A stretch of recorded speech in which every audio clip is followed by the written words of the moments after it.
اعوذ باللہ من الشیطان الرجیم بسم اللہ الرحمن الرحیم وعاشروہن بالمعروف فإن کرہتموہن فعسى أن تکرہوا شیئا ویجعل اللہ فیہ خیرا کثیرا صدق اللہ العظیم اللہم صل علی محمد وعلی آل محمد وبارک وسلم۔ قرآن پاک میں سورۃ النساء اس کی 19 نمبر کی آیت کا آخری حصہ اس وقت آپ کے خادم نے آپ کو پڑھ کر سنایا ہے، جس میں رب تعالیٰ نے ارشاد فرمایا کہ اپنی بیویوں کے ساتھ بھلے طریقے سے گزران کرو، بھلے طریقے سے زندگی گزارو، وعاشروہن بالمعروف، اچھی طرح سے زندگی گزارو۔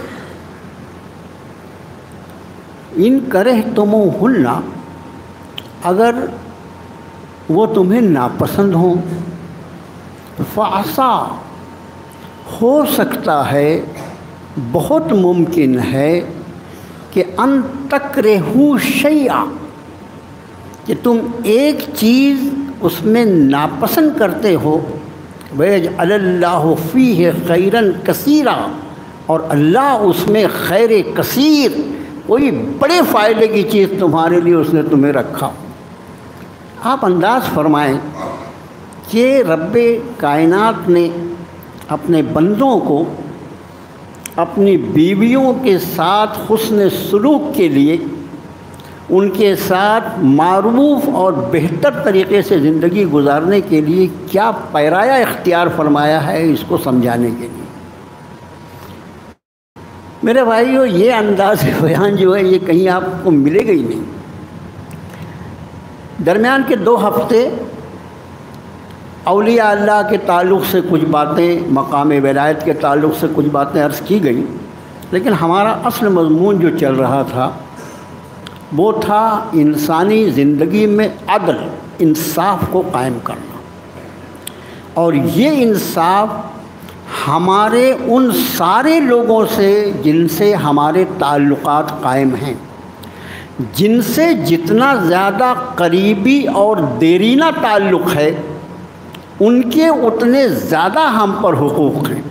اسی لیے چند ہفتے آپ کے خادم نے والدین کے حقوق کے متعلق عرض کیا تھا، اور اس کے بعد میاں بیوی کا جو تعلق ہے وہ نازک ترین رشتہ، وہ حساس رشتہ، جس کو انگریزی میں انتہائی سینسٹیو کہا جاتا ہے، اور اس کے بعد ہماری آخرت کو انتہائی متاثر کرنے والا رشتہ۔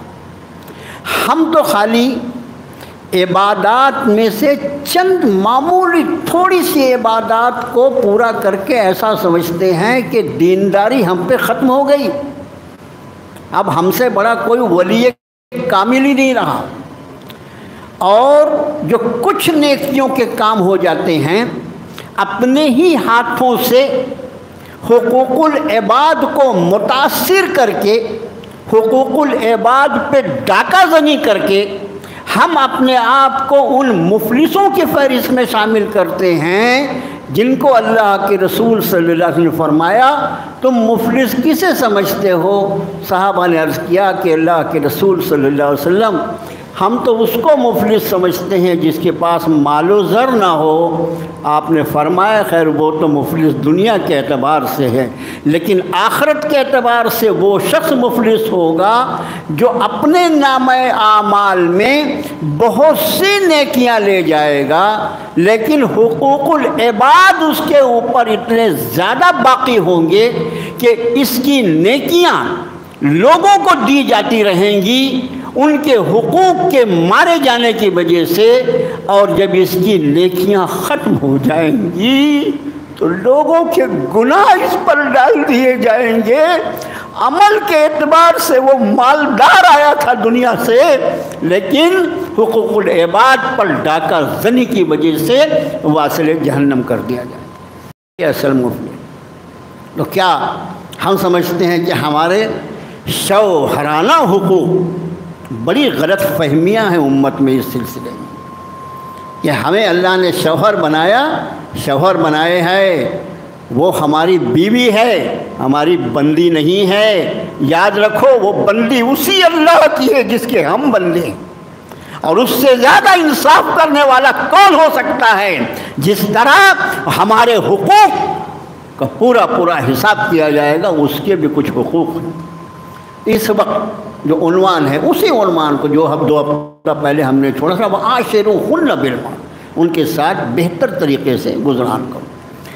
اس سلسلے میں اگر آپ کو یاد ہو 1-2 آیت کا کچھ حصہ آپ کے سامنے آئے گا تو انشاءاللہ پچھلا پورا مضمون، اب اس لیے کہ یہ مضمون مربوط ہوتا ہے، ہمارے بیانات کی ہماری کوشش ہر ہفتے نیا بیان اس کے مقابلے میں مربوط الحمدللہ کہ ایک عنوان شروع ہو تو اس کو مکمل کیا جائے۔ گزشتہ سے پیوستہ ہفتوں میں جو بات عرض کی گئی تھی اس کے پہلے ایک بات اور عرض کر یاد آ گئی کہ یہ جو میاں بیوی کے تعلقات ہیں نا، اس کو قرآن شریف نے جگہ تمثیل سے، مثال سے بیان کی۔ مثال قرآن شریف نے بہت ساری مثالیں بیان کی۔ مثالوں کے بیان کرنے سے چیز آسانی سے سمجھ میں آ جاتی ہے، اور اسی مثال کے بیان کرنے میں یہ خیال رہے اللہ نے ایک حد مقرر کی ہے، مخلوق کو سمجھانے کے لیے مخلوق کی مثال بیان کی جا سکتی ہے، لیکن قرآن نے کہا فَلَا تَضْرِبُوا لِلَّهِ الْأَمْثَالَ، اللہ کے لیے مثالیں مت بیان کرنا۔ ہمارے مولوی صاحب جب بیٹھتے ہیں تو وہ یہاں سے شروع کرتے ہیں، ارے جیسے کوئی بڑا بادشاہ ہو، جیسے کوئی بڑا جج ہو، کسی بڑی اونچی کی چھت پر جانا ہو تو وہاں تو سیڑھی لگتی ہے، فلاں لگتا ہے۔ مردود کہیں کہ قرآن نے منع کیا ہے اللہ کے لیے مثالیں بیان کرنے کے لیے، اور اس کی بنیادی وجہ ہے کہ مخلوق کی مثال مخلوق سے بیان کی جا سکتی ہے، وہ خالق ہے، خالق کی مثال مخلوق کے ساتھ کیسے بیان کی جا سکتی ہے؟ اس کی توہین ہے اللہ کی اگر کسی مخلوق کے ساتھ اس کی مثال بیان کی جائے۔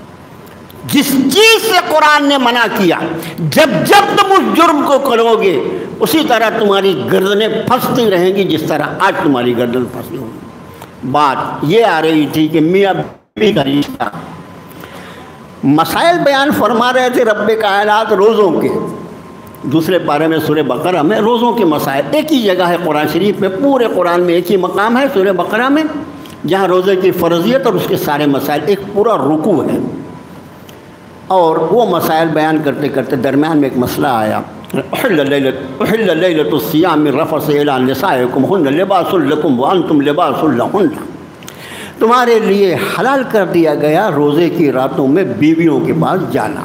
اس کا مطلب احل لکم، حلال کر دیا گیا، اجازت دے دی گئی، کھول دیا گیا۔ اس کا مطلب اس کے پہلے بند تھا، اس کے پہلے منع تھا۔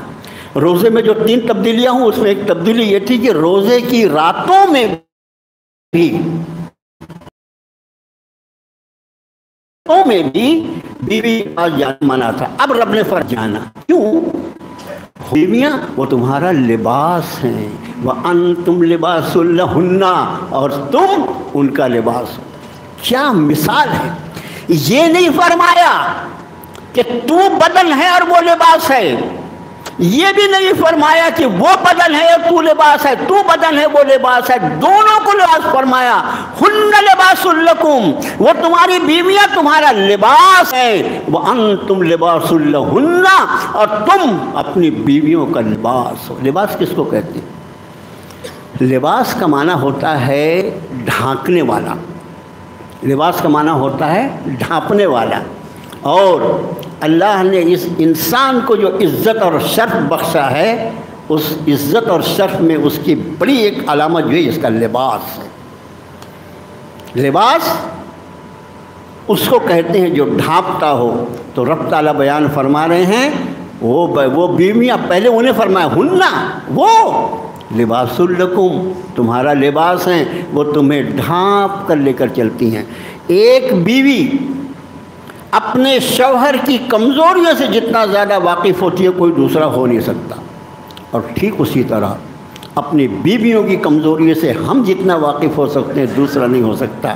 رب تعالیٰ نے کس انداز میں نصیحت فرمائی اپنے بندے اور بندیوں کو کہ بیوی کا کام یہ ہے کہ وہ شوہر کے عیوب اور نقوص کو ڈھانپ کر چلے، اور ٹھیک اسی طرح شوہر کی ذمہ داری ہے کہ وہ اپنی بیوی کے لیے لباس کی حیثیت سے، جس طرح لباس تیرے جسم کو ڈھانپ کے لے کر چلتا ہے اور تیری عزت بچاتا ہے، اگر لباس جسم سے اتر جائے تو اس کی عزت اتر جائے، جس طرح تیرا لباس اس کو بچا کے رکھتا ہے اسی طرح تو اپنی عورت کی عزت اور اس کی ناموس کو بچا کے لے کے چلنا۔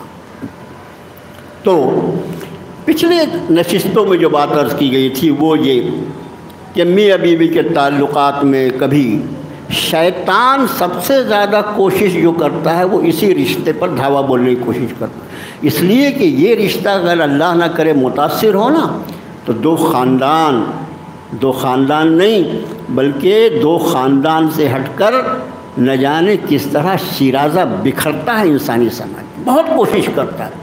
تو رب تعالیٰ نے اتنے ہی احکام قرآن میں بیان فرمائے۔ قرآن پڑھ کے تو دیکھو کہ قرآن میں کیا کیا ہے۔ ہم نے قرآن کو قرآن خوانی کے لیے سمجھا ہے، دکان مکان، اور آخری میں بڑے میاں مر نہیں رہے، ان کی روح نہیں نکل رہی، بلا رہے حافظ جی کو، بھلا پڑھ سورہ یاسین نکال اس کی جا، اس کے لیے ہم نے سمجھا قرآن سے۔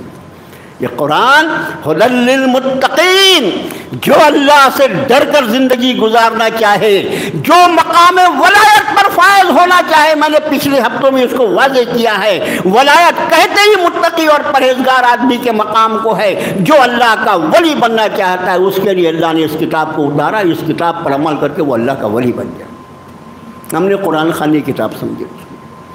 بہرحال تو جو بات نے رب تعالیٰ نے اس میں فرمائی تھی وہ آیتیں آپ کے سامنے آ جائیں تو پورا مضمون آپ کے ذہن میں آ جائے گا۔ ارشاد فرمایا تھا کہ الرجال قوامون علی النساء بما فضل اللہ بعضهم علی بعض وبما انفقوا من اموالهم، مردوں کو اللہ نے قوام بنایا ہے، نگہبان بنایا ہے، دیکھ بھال کرنے والا بنایا ہے، ایڈمنسٹریٹر بنایا ہے۔ یہ ہے قوام کا ترجمہ، نگہبان، دیکھ بھال کرنے والا اور ایڈمنسٹریٹر۔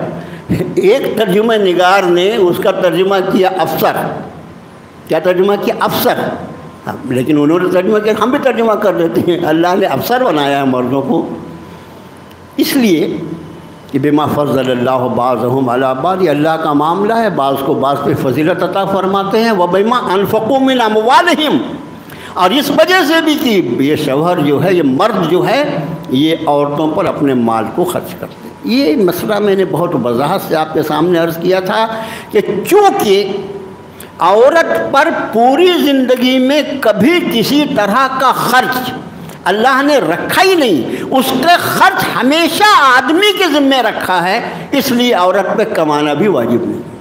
وہ اگر کماتی ہے تو وہ حرام ہے ایسا نہیں بول رہا ہوں، ورنہ جا کے فتوی لا لو میرے خلاف تم جا کے، ایسا نہیں کہہ رہا ہوں، لیکن اس کے اوپر اللہ نے ہماری نسلوں کی پرورش کی وہ اہم ترین ذمہ داری ڈالی ہے۔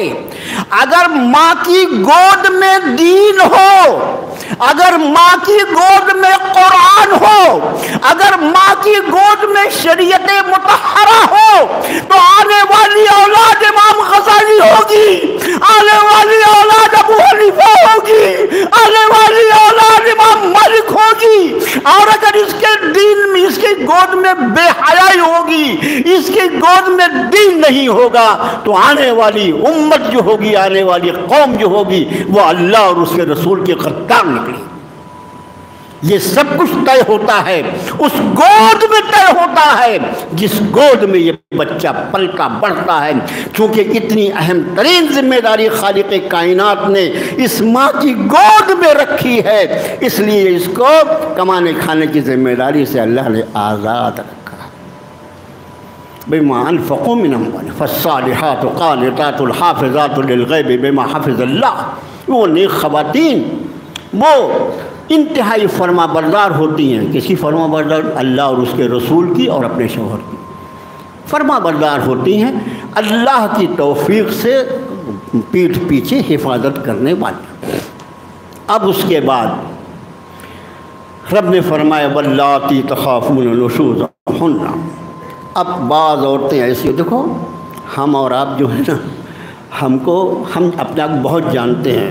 مجھے معلوم ہے میں کیا ہوں. ابے تیرے کو کیا معلوم تو کیا ہے؟ تجھے کیا معلوم تو کیا ہے؟ تجھ کو تیرا رب جانتا ہے. تجھ کو تیرا رب جانتا ہے. قیامت تک جتنے مردوں اور عورتوں کو وہ پیدا کرنے والے ہیں ان کی فطرت سے وہ واقف ہیں، اس لیے یہ احکام نازل فرمایا اب بعض عورتیں ہوں گی واللاتی تخافون نشوزہن، بعض ایسی عورتیں جن کی بدخوئی، جن کی بد کلامی، جن کی چڑچڑے پن سے تم کو خوف ہو، فعظوہن، ان کو سمجھاؤ نا، ان کو سمجھاؤ. فعظوہن، ان پہ واعظ کہو. کتنے بار کہو؟ زندگی گزر جاتی ہے سمجھاتے سمجھاتے اور معاملہ الحمدللہ نکل جاتا ہے. فعظوہن واہجروہن فی المضاجع. اور اگر سمجھانے بجھانے سے بھی وہ نہیں سمجھتی تو پھر ان کو ان کی خوابگاہوں میں اکیلا بستر الگ کر لو. بہت بڑا سائیکولوجیکل ٹریٹمنٹ جس کو بولتے ہیں، نفسیاتی علاج. عورت ہل کے رہ جائے. واہجروہن فی المضاجع، ان کو ان کی خوابگاہوں میں اکیلا چھوڑ، تنہا چھوڑ. اس سے بھی نہ بات بنے وَضْرِبُوهُنَّ، پھر ان کو ہلکی مار ماری جا سکتی ہے. وَضْرِبُوهُنَّ، یہ وَضْرِبُوهُنَّ وہ جو تم لکڑیاں استعمال کرتے ہو، بیلٹ استعمال کرتے ہو، اس کو جو زخمی کر دیتے ہو، اس سب کا حساب ہوگا اللہ کی بارگاہ میں. وہ تیری غلام نہیں ہے کہ تو اس کے ہاتھ پیر توڑ دے اور اس کے جسم پر اول آ جائے. حساب دینا پڑے گا اللہ کی بارگاہ میں. ضربہ لفظ جو عربی زبان میں وہ ہلکی مار کو کہا جاتا. پھر شریعت مطہرہ نے اس کی حدود بیان کی. یہ ضربہ کا لفظ جو ہے یہ تادیب کے لیے، تادیب یعنی آدمی کو ادب دلانے کے لیے. ہم اپنے بچے کو کسی چیز پر مارتے ہیں تو کتنا مارتے ہیں؟ اسے گلا لگا لیتے ہیں، اس کو زخمی کرتے ہیں، جس کو ہم بولتے ہیں ٹھنکی لگانا. ٹھنکی لگانا تاکہ اس کو لگے ناراض ہیں.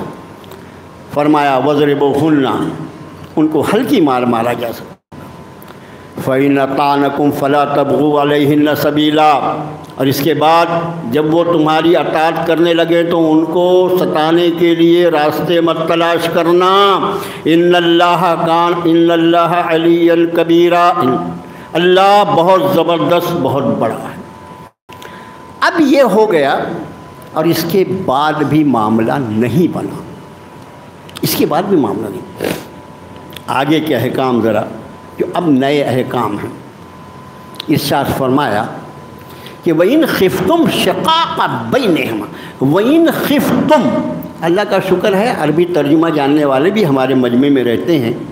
وَإِنْ خِفْتُمْ، اگر تمہیں خوف ہو، تم یعنی یہ سماج جو ہے نا، یہ مردوں کا سماج نہیں ہے، زندوں کا سماج ہے، حساس لوگوں کا.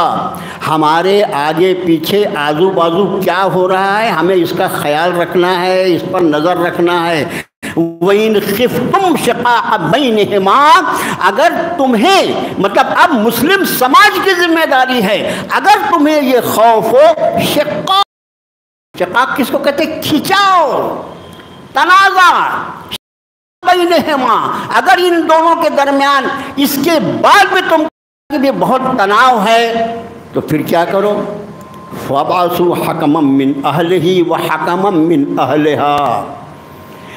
آپ انداز دیکھیں قرآن کا، ہماری زندگی کو کتنا راز میں رکھنا چاہتا ہے.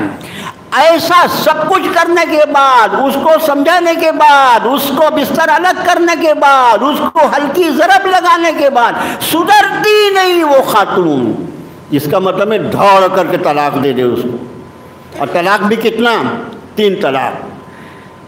جب سے قرآن کی آیت طلاق کی نازل ہوئی تھی مدینہ طیبہ میں، شارع جناب محمد الرسول اللہ صلی اللہ علیہ وسلم نے فرمایا تھا کوئی ایک ساتھ 3 طلاق اگر دیتا ہے تو اس کا معنی یہ ہے کہ وہ اللہ کی آیتوں کے ساتھ مذاق کر رہا ہے. یہ محمد الرسول اللہ نے فرمایا تھا 1500 سال پہلے، لیکن اس بے شرم امت کو نہیں سمجھ میں آیا، اور جب حکومت نے اپنا قانون بنایا تو اب ان کو ہوش آ گیا.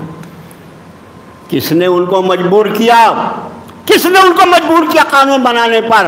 ہم نے جو اپنے نبی کے ساتھ بے وفائی کی، ہم نے اگر اپنے نبی کے کہنے پر کام لیا ہوتا اور طلاق کو اس رخ پر رکھا ہوتا جس رخ پر شریعت اسلامی نے رکھا ہے، اس رخ پر اگر طلاق کا لفظ استعمال کیا جائے، 100 میں سے منبر رسول کے بازو میں بیٹھ کر کہہ رہا ہوں 100 میں سے 99 طلاقیں ناکام ہو جائیں گی، ایک طلاق کی ضرورت پڑے گی 100 میں سے 99۔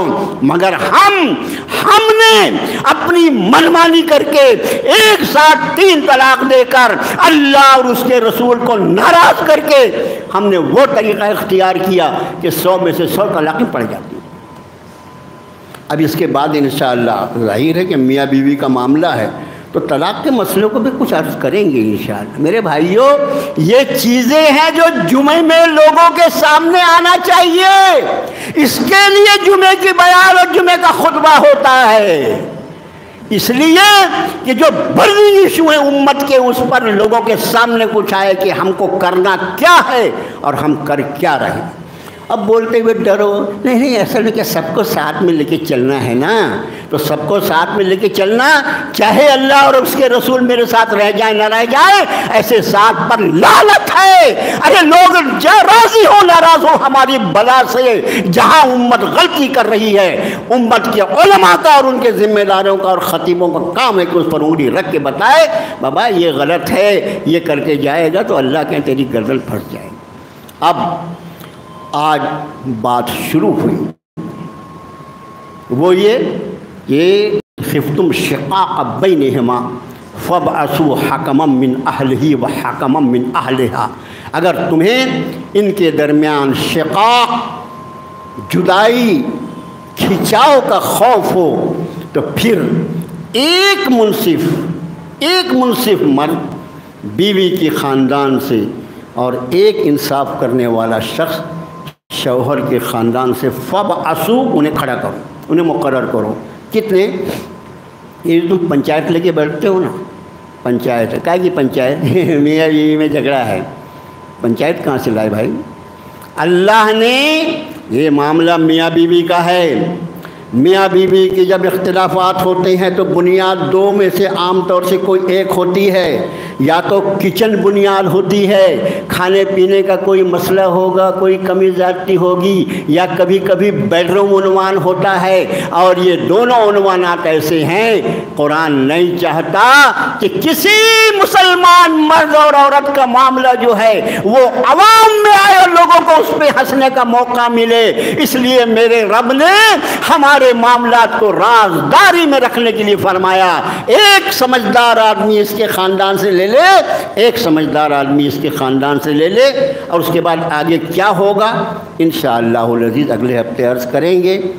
چلتے چلتے اعلان آپ کی گوش گزار کر دوں، جس طرح یہاں الحمدللہ ہر اتوار کو مغرب کی نماز کے بعد جامع مسجد مول پور میں درس قرآن ہوتا ہے، 70-80 سال سے وہ درس ہو رہا ہے، یہاں تو اللہ پاک نے کئی دور مکمل کروا دیے۔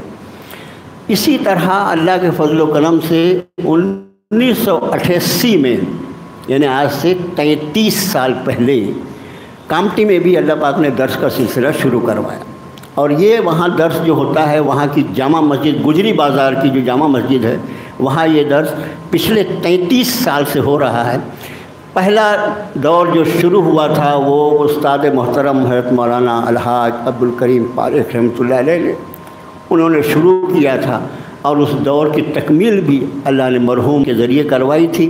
اس کے بعد دوسرا دور شروع ہوا، اور حضرت کی وفات کے بعد پھر وہ کام جیسے ناماموں سے نکٹا ماموں اچھا چل رہا تھا۔